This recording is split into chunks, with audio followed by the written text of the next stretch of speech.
Welcome to a clean burn and HFIL, I'll tell you what. Today, Kendall and I, for the first time in, oh god, it's probably been like a year and a half-ish, Yeah. are recording a new audio video thing here. I hesitate to use the word podcast because I've just been throwing these up on YouTube after not touching these for over a year. But they're starting to come out, and they're starting to come out regularly, which I like. I think all but at the time of recording this, I think either all the Dragon Ball Clean Burn and Heftel episodes are out, or the last one is coming out this week or something. And I apologize ahead of time. I am sick at the moment, so I will not be trying to do an impression at the end of the episode. I'll try and think of something at the end, but I can't guarantee anything. But today I thought we would just kind of talk about some of the Dragon Ball Z games we've played over the years, or maybe wanted to play. One of us might have filled in a gap for the other or something. Yeah. I kind of want to start at the bottom of my list. Actually, I'll start with games I wanted to play to just kind of get it out of the way. Games I've never played but have seen footage or a little bit of gameplay of and think they look really fun. Top of the list is Fighters or Fighter Z. I'm not really sure what the actual title of that is at this point. Yeah, everyone just calls it Fighters. Yeah. But I'm not huge into like regular fighting games, like in the Street Fighter kind of category of that thing, but it looks fun. I really like that art style of it, and it just seems like it's got a good community out there overall. Yeah, I haven't heard anything about it over the last year or so, but I've played a fun. little bit of it, and yeah, the reason you haven't really heard anything from it in the last year or so is because the same developers came out with a new game that has much better online. COVID-19 kind of killed Fighters because the online is really bad, so the ideal way to play it was to get together with other people and play it in person. That makes sense. Yeah, and the developer released a new game with much better online. Okay. Well, maybe we'll see, now that things are dying down in COVID, maybe we'll get a little resurgence, or maybe we'll get a sequel, who knows. Yeah, people are really hoping that they apply the online from the new game back to Fighters. That would really save the game. Fair enough. The next thing on my list is the Legacy of Goku franchise. Not so much the first one. I've heard the first one's really bad. Yeah, I've played those games, actually. But I've heard Legacy of Goku 2 is really good, and I've heard actually a lot of good about Boo's Fury, which doesn't technically have the same title, but is like in the franchise. Yeah, the most I remember about Boo's Fury, which is the one I've played the most, I think, is that it was really grindy. Mm-hmm.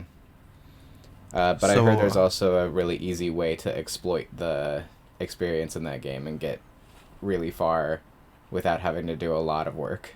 Yeah, I was too young to figure that out, I think. That's fair. It looks like a game that I would have fun with now, potentially, but maybe not. Maybe it's a little too primitive these days. I don't know. Yeah, maybe. I recall the energy gauge also being really slow and annoying. Mm-hmm. The next one on my list is Dragon Ball Fusions, which I think it was on the 3DS. Yeah, I've heard of that one. It looks interesting. Yeah, I think it kind of falls in a little bit in the vein of the Xenoverse games, but I think the gimmick of it was it's an RPG, but you can fuse any character with another character. Yeah. And so you can come up with some really cool fusions, and I think it put a little bit of breath into the video game franchise for Dragon Ball again. But I didn't hear about it for a long time. It popped up randomly somewhere, and it looked really cool. But I've never actually sat down and played it, and now I don't open my 3DS at all anymore, so yeah. The odds of me ever playing it are pretty slim. Was it even translated into English? Yeah, it was, but I looked into it a little bit, and when it was localized, they changed anything that was like a sword into a stick. So like Trunks uses a stick. it's like Why is that not okay, but Super Smash Bros. Can have Link literally bashing Pikachu with the Master Sword? Yeah. Or uh, Joker with his gun. for real. Like Bayonetta is in Smash Bros. Like, Yeah. um, it's just really funny to me.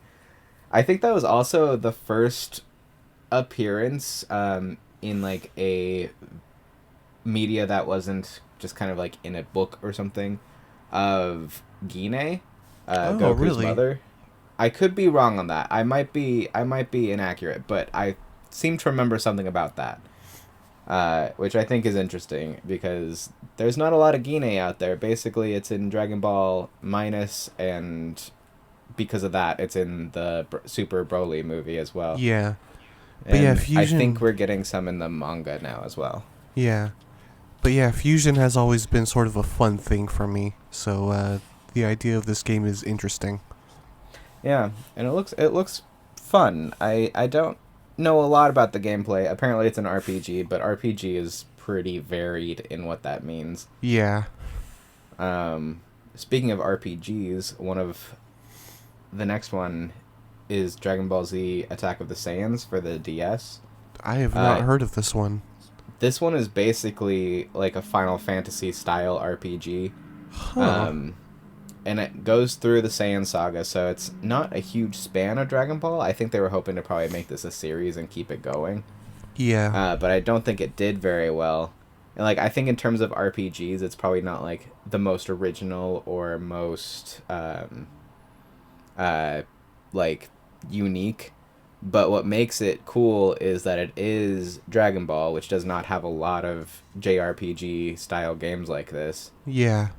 And it starts off actually at the end of Dragon Ball, so you get kind of like the Piccolo Junior arc.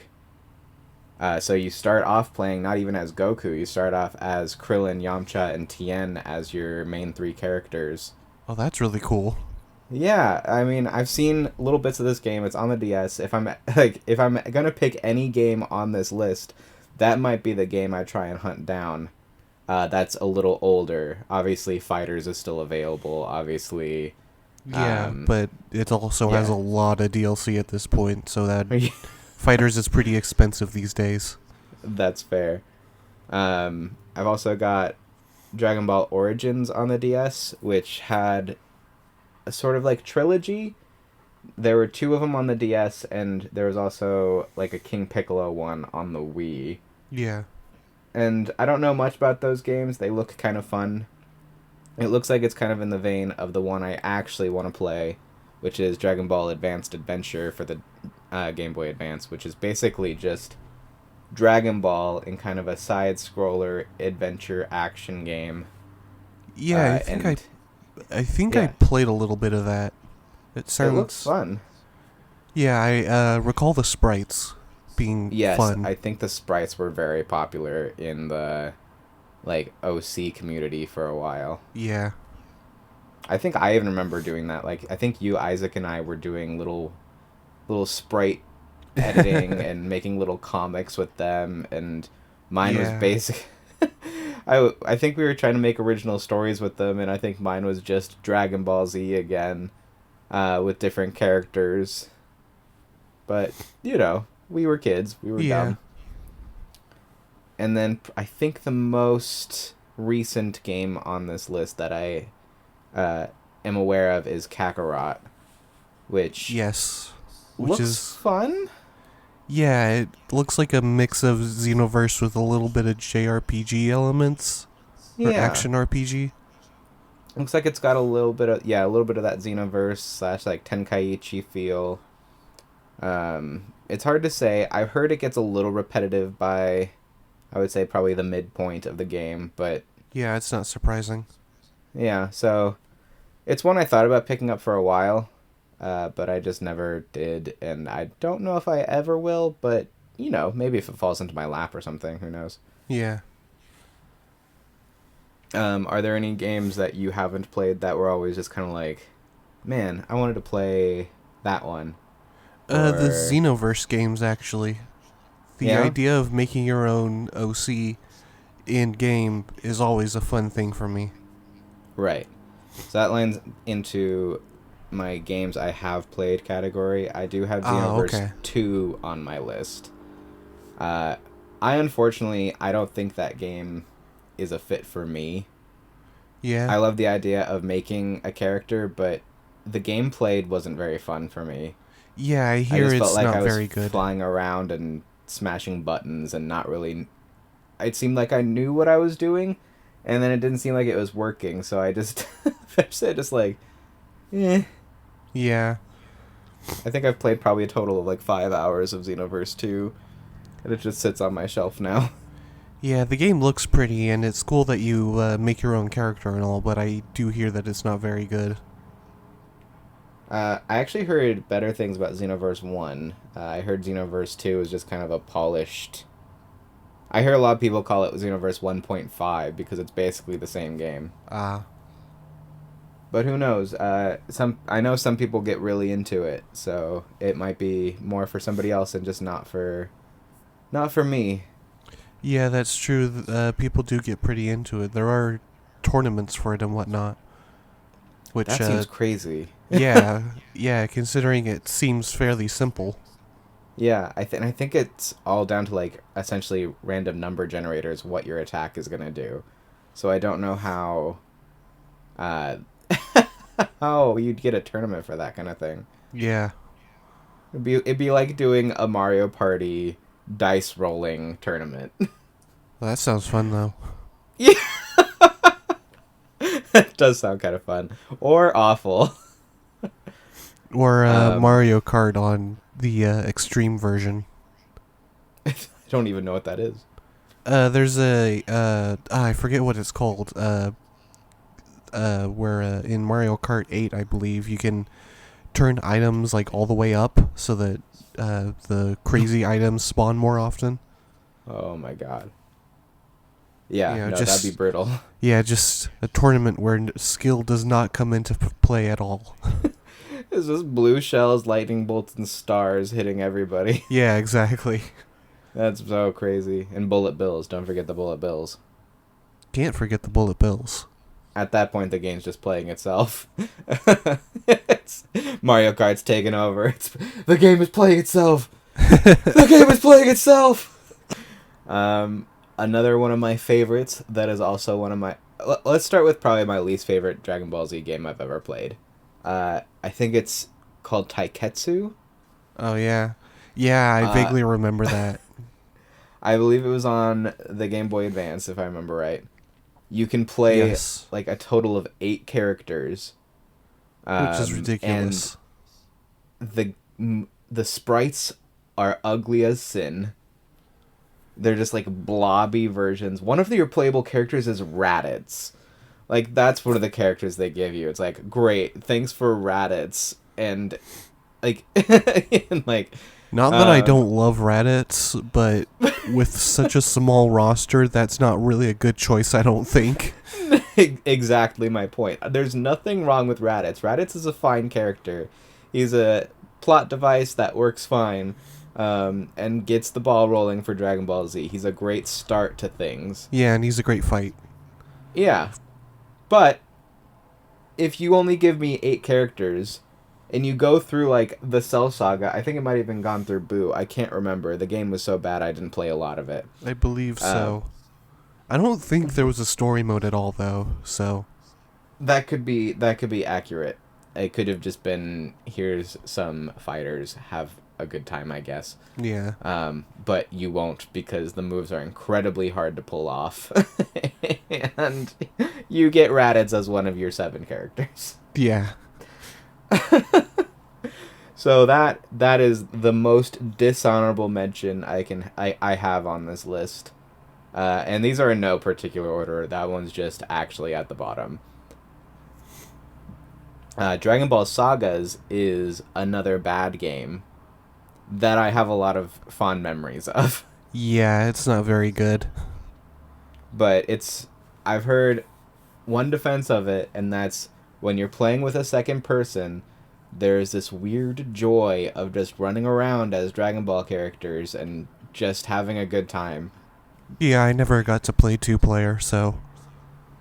Like, it's fun to be able to have, like, one player play as, like, Gohan and your Piccolo, or you go through, like, the history of Trunks, and you get to play as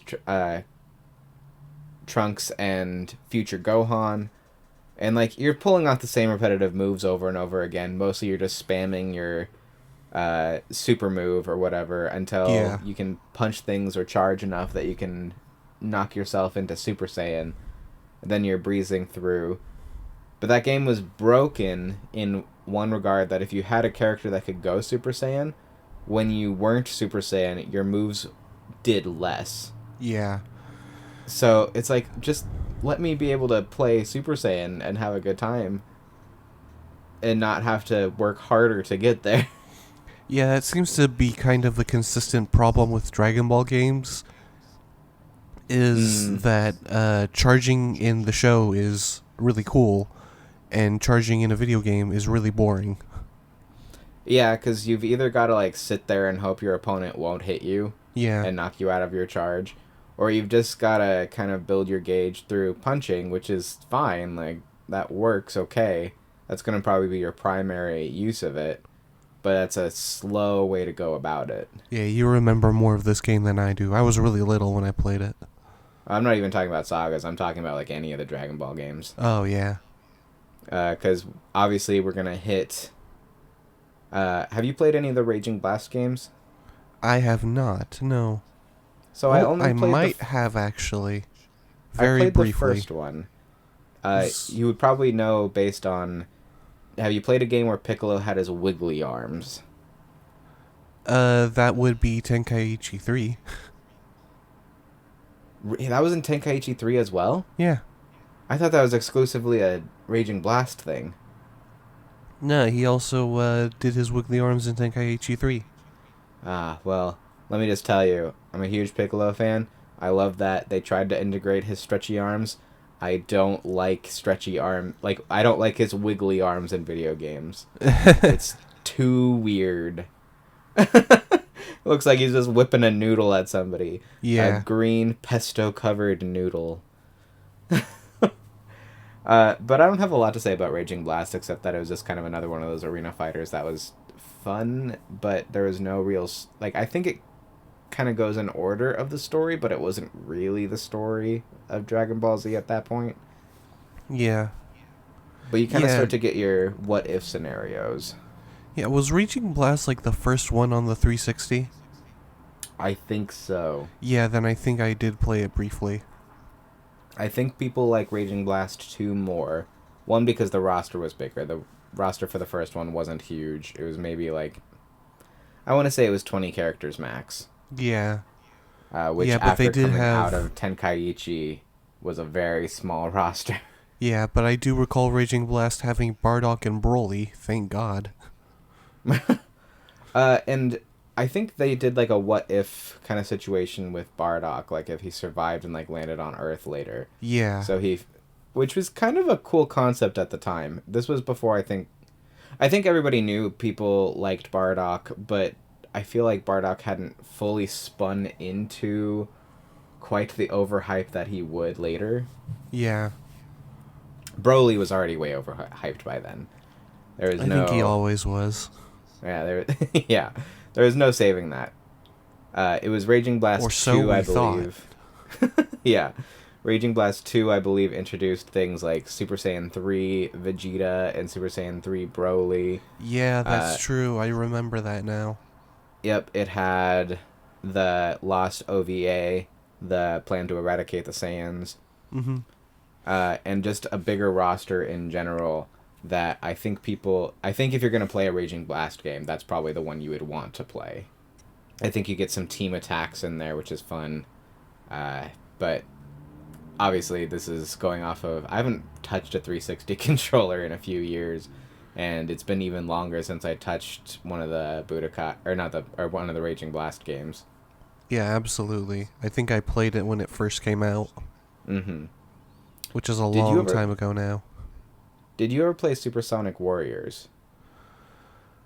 It was on the Game Oh, Boy Advance. yes.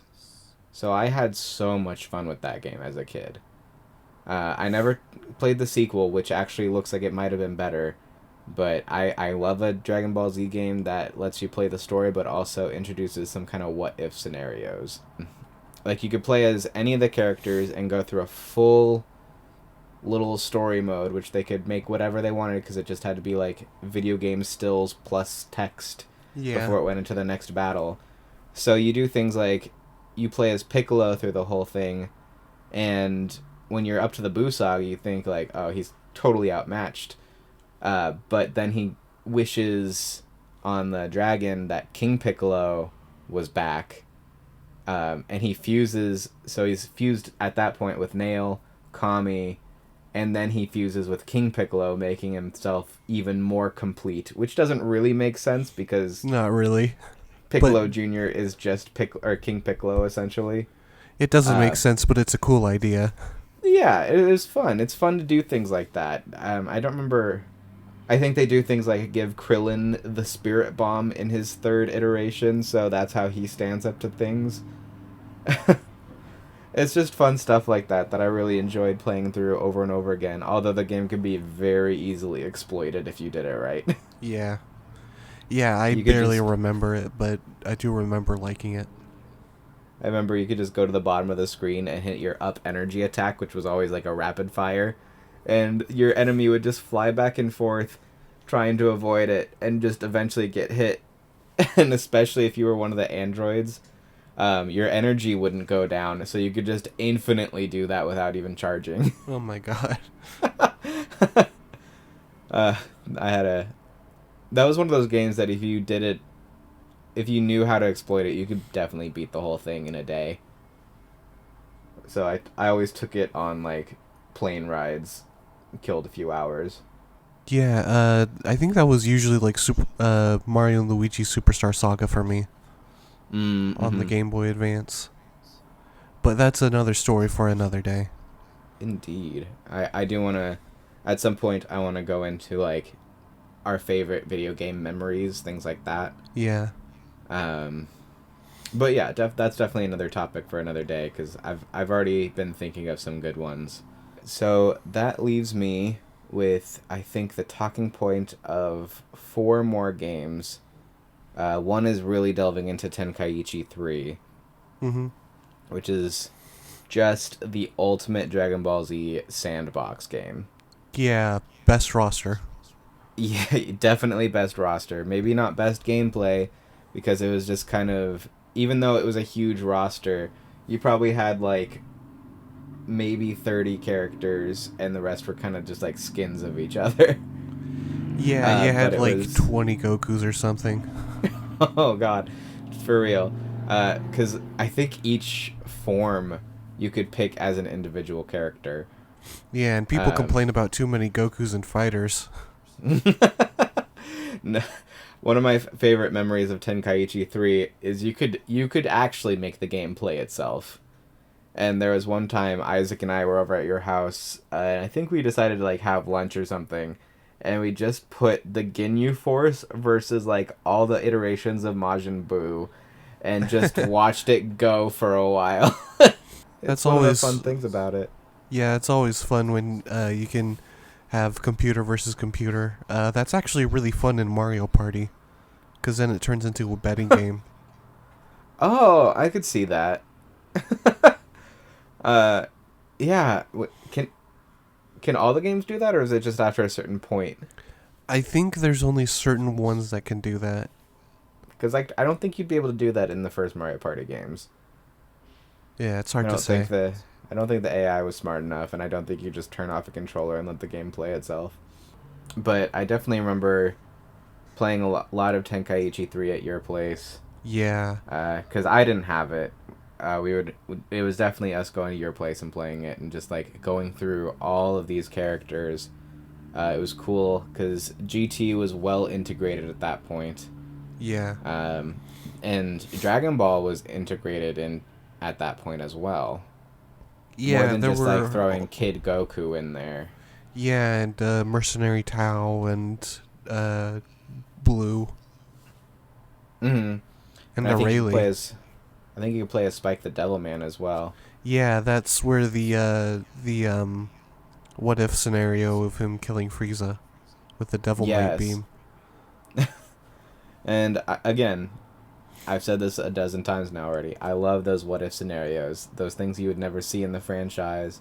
I think that's why I really wanted to do that what if or Dragon Ball Theory video we did a while back. Yeah. And that was one of my favorite topics we did. Yeah, Uh, that one was fun. and yeah, just going through playing, you could do the great apes in that game. With GT integrated, you can easily throw in like Super Saiyan 4, which I know GT is not great, but Super Saiyan 4 was always kind of a fun idea. Yeah, It had a Super good Saiyan 4 look. looks cool. Yeah, and being able to play that regularly, uh, while also being able to play like Pumpkin from the Bardock special. Yeah. Uh, and all of those guys got their own great ape form, which granted was all the same, but just little variations of armor. Like, it's Yeah. fun for a Dragon Ball Z fan. It wouldn't be fun for an outside person, I feel like. Yeah, I actually remember playing the game by myself and like pitting the CPU against itself and like creating little stories and like Yeah. seeing who would win and that sort of advances the story. Yeah, that's a fun thing. Um, Wouldn't do it now, 'Cause but no. Man, just bringing back like all those childhood memories. I feel like I have the most childhood nostalgia memories associated with Tenkaichi 3 versus any other game. yeah, definitely.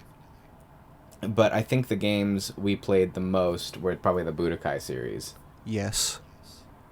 And I really want to touch on 1 and 2 in particular. Because Isaac and I actually did a Let's Play of Budokai 1 Oh, yeah? on the Entertaining X channel. So I have pretty fresh memories of that game. It was a couple years ago now, or maybe it was a little longer than I think it was, but it was a few years ago now, and we went through there, and this was the first game that gave me a what if scenario, and I think maybe that's why I like them so much. Yeah. The biggest one was there is a section of the game where it's just Cell is trying to get Android 18, Yeah. but he absorbs Krillin instead. Yeah, I And remember this. and Yamcha is like, no, not Krillin. And Cell, because he's absorbed Krillin, turns into a Cell Junior who is orange and has the 6 dots on his forehead. And Yamcha is now fighting Cell Junior essentially because for some reason absorbing Krillin lowered his power level. Which is just mean to Krillin. It really is. Oh my god. And this, like, it's such a fun thing to have something like that in Budokai 1. Because at that point, they haven't even really, from a big audience of the Dragon Ball Z games, there hasn't even been a setting established yet. Because for the most Yeah. part, people have played, like, 2D side-scroller fighters, kind of in the vein of Supersonic Warriors. I think it's like the Butoden series, I think is what it's called, was like the big thing. And then there were some like card-based games also in the Dragon Yeah. Ball Z franchise, but nothing like I think Budokai 1 was like the first 3D arena fighter style game. Yeah, and I also recall that Yamcha fight being one of the hardest in the game. That's because Yamcha's terrible. But then you can play through a separate game almost if you've beaten it and you unlock Mr. Satan. Because now you're Mr. Satan fighting through all the Z fighters. It even has its own menu, like a hero's journey or something like that. And it's stupid. It's a good time. It's really hard because you not only have to beat the game or beat the Z fighters, but there's like certain ways you have to do it. Like there's objectives. And then Isaac and I also were we tried time and time again to beat one of the tournament modes without like taking a loss or something to try and unlock Great Saiyan Man, and we could not do it. Yeah, I never unlocked Great Saiyan Man. If the footage is still out there, which I'm sure it must be, I get so mad. Like, I'm ready to throw the controller because I just keep getting friggin' knocked out of the ring. And I'm just so upset by the end of it that I just can't beat a single tournament to get Great Saiyan Man. Yeah. Yeah, And I also remember the what if scenario of like Vegeta just beating everyone in the Saiyan saga, and then it ends with him becoming a Super Saiyan then. Was that in Budokai 1? Yeah, that was in Budokai 1. I don't remember that.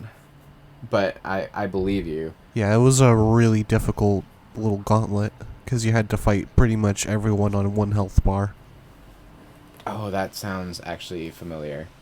But it was a solid entry into the game series, and I mean, it was improved upon. The art for that game is not very pretty to look at. Yeah, it looks like clay. It's kind of weird. Truly. I want to skip over Budokai 2 for a minute here and go to Budokai 3, because most people will say like this one's the like epitome of Dragon Ball Z games. Yeah. Except for maybe Fighters Now, but I don't know about that even. You and I picked up this game to play it with high hopes. And I don't know if there was just something we were missing, but I didn't really have a good time. Yeah, I think we were just like not figuring out the vanish system. I think that had something to do with it. And I don't know. There was something about the way you had to progress the story. And maybe when people are talking about this game being the best of all time, it's exclusively the fighting system, and maybe the roster or something is really good. Yeah. I think it was pretty big for the time. Like, you're maybe not getting your Chaozus and Goldos or something, but beyond that, like, it had a pretty good roster for that period of game. Yeah, apparently there was a Budokai 4 in Japan, or something along that lines, that added GT characters. I thought GT characters were in Budokai 3. Just Super Saiyan 4, Goku, and Vegeta. Is that it? Pretty much, I think so. Huh. Maybe Omega Shenron was in there? It's been a while. And maybe some of the things I'm thinking of are from like Tenkaichi 3, where, again, I think you had the entire GT roster, basically. Yeah. Don't worry, I'm throwing myself to the wolves. It will be me who was wrong on the internet. No, Kendall, defend yourself.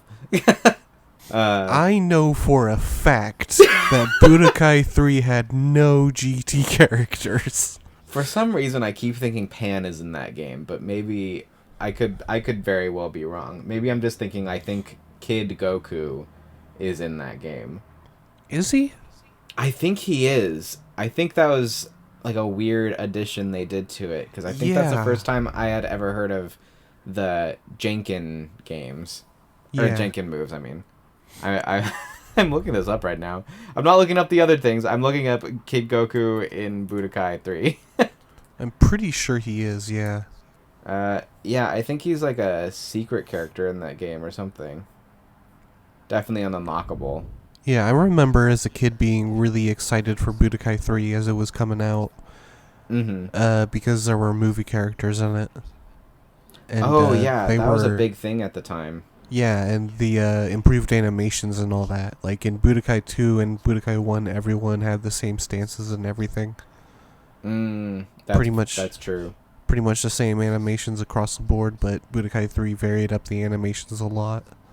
Yeah, Budokai 2, now that I feel like we can finally kind of touch on that a little bit, was at the time, and probably still is, kind of the black sheep of the series. Yeah. It's my favorite one. Yeah, I think that's mostly because we played it together, though. I think that is exactly why. First of all, it was an improvement on the first one, though I think it probably Yeah. wasn't enough of an improvement for people to like think of it as an improvement. Kind of like how Avengers 2, for example, is probably better than Avengers 1, but it wasn't better enough, so people thought it was worse. Yeah. It being the sequel to Budokai 1, which went through, I think Budokai 1 ended at Cell, Yes, if it I'm did. recalling that correctly. So it went from Raditz to Cell, which is a good chunk of story, especially for its first 3D romp out. Yeah, and it was all animated cutscenes, which, Yes, was which very hefty on the budget. was like cool at the time, ugly as sin now. Yeah. And I don't. To be fair, But in it was kind of one of my first exposures to the story, like a more accurate version of the story. yeah, that is fair. I think I was pretty familiar with Dragon Ball Z at that point, and I actually think when that one came out, the Buu saga was still running, at least in America. Like we hadn't gotten Yeah. the full thing, so it made sense that Majin Buu was not in that game. Because I remember Yeah, being amazed that Super Saiyan 3 Goku and Majin Buu were playable characters in Budokai 2. yeah. And I think that Budokai 2 introduced the fusions, didn't it? Yes, it did. Which I believe I feel like it should have gone further with this, but I love having like Tien Cha. I think that was it. In there. Yeah. I think that's a really cool addition to the franchise that is not anywhere else except for maybe could be in Fusions, I guess. And yeah, I believe Tiancha is in Fusions, but it also had unique Super Buu absorptions. Oh, didn't he Like there absorb was Cell and Frieza? Yeah, and Vegeta. I don't remember the Vegeta one. Yeah, he had the spandex shirt. Interesting. That one I don't remember. But kind of going back a minute, like Budokai 1 was just kind of going straight through the story. Budokai 2 had Dragon World, which I think most people hate. And I understand Yeah, but I love Dragon World. understand why they hate it, but you, Isaac, and I took a unique approach and really embraced kind of the board game aspect of it. And we would take turns playing different characters. Like, I would be... Or we would, like, do, like, Piccolo and Goku in round 1 or something. And we'd be against Raditz and Nappa. And we would strategize, like, okay, if you knock Raditz back, even if you lose, I can go in and finish him off. And then we can move on and kind of hit this pad and absorb, get a few health bars, get a sword upgrade over here, get a Saiyan armor over here. We can go in and beat Nappa. Yeah, I also recall you using Warp Kamehameha every single time you could. That's right. And I also always Warp Kamehameha. Yes. And I also did the Great Saiyaman pose over and over just to annoy you. Oh my god, I can't believe I almost forgot. Like, I think I won a match one time and I was really mad because I didn't get a chance to use Warp Kamehameha.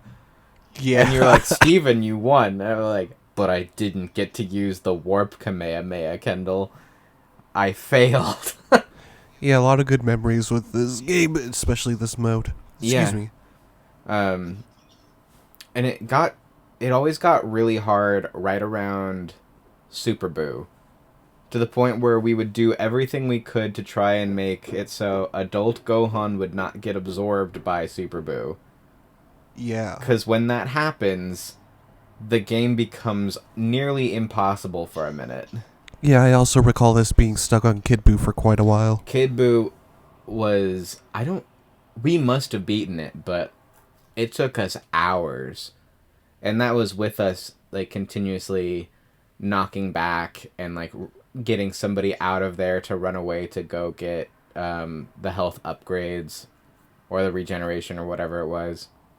And there was like, I guess I feel like if you were to play Dragon World solo, it would not be very fun. Like, it might be fine. It's all right. Yeah. But I think another reason I like Dragon World, it's still going through the Dragon Ball Z story, but it decided, listen, people don't want to just sit through and watch cutscenes of Dragon Ball Z again, even though we're going to do that over and over again for all the next games. Let's do something different, and let's throw down a board game style scenario. It's going to be cheaper on the animation, but we're going to have a little Goku running around on the board, smacking up people. It's going to be a good time for everybody. Yeah, Fighters actually did something similar. Did it? Yeah, its story mode was very similar to Dragon World. But you're, like, building up your strength and everything. See, I like stuff like that. Just because, like, don't get me wrong, again, I like Dragon Ball Z Budokai 1, but it feels very primitive.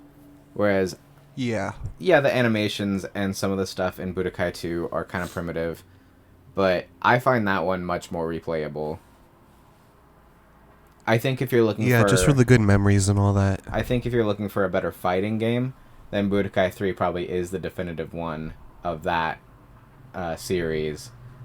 Yeah. But I think it's a steeper learning curve, because you've got the beam struggles, and you've got... I think you have some... Vanishes, and I think you might even have some clashes in there. Which are cool, but if you don't know how to use them, you lose a lot. And it's kind of hard to master it, especially, I think, by modern game standards. Oh, right. There was also that thing where, in order to do, like, a super move, you have to play, like, a rock, paper, scissors game 3 times. Oh, gosh. And you have to win all 3 times. Yeah, not a huge fan of that. I also seem to remember in Budokai 3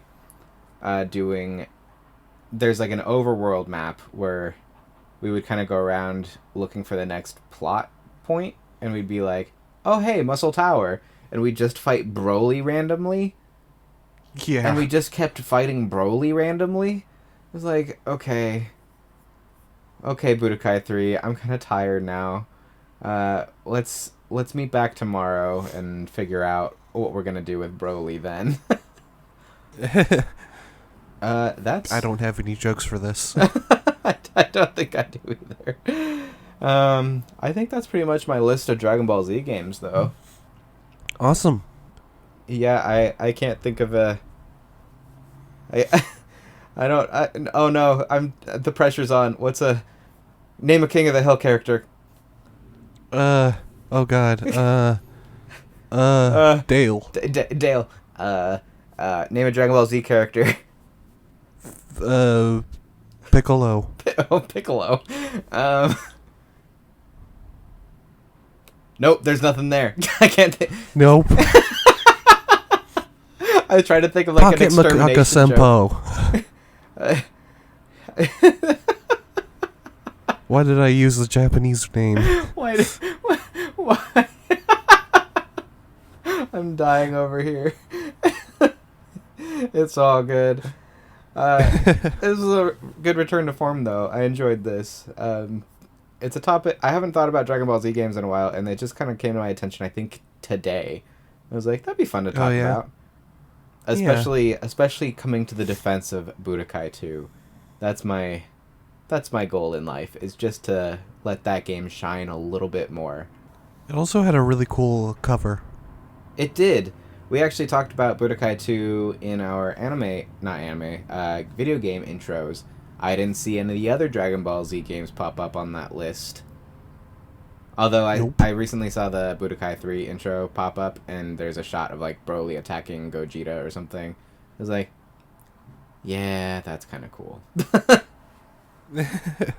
Little did we know that would actually happen.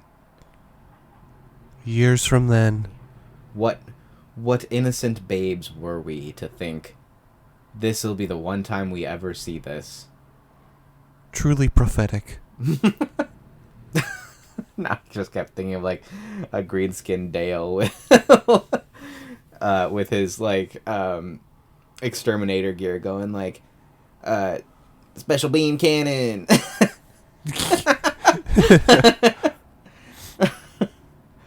All right. Oh no, you know what the move is. Oh, what's the move? Pocket Hellzone Grenade. Yes. You did it. Shasha. It was probably a good solid episode. So Yeah. we'll end it here. And coming up will be my first overall impressions of the JoJo arc, the first JoJo arc. I'm excited for that. Yep. Spoiler, I thought it was good. Ladies and gentlemen, we got him. All right. I'm gonna reuse that joke.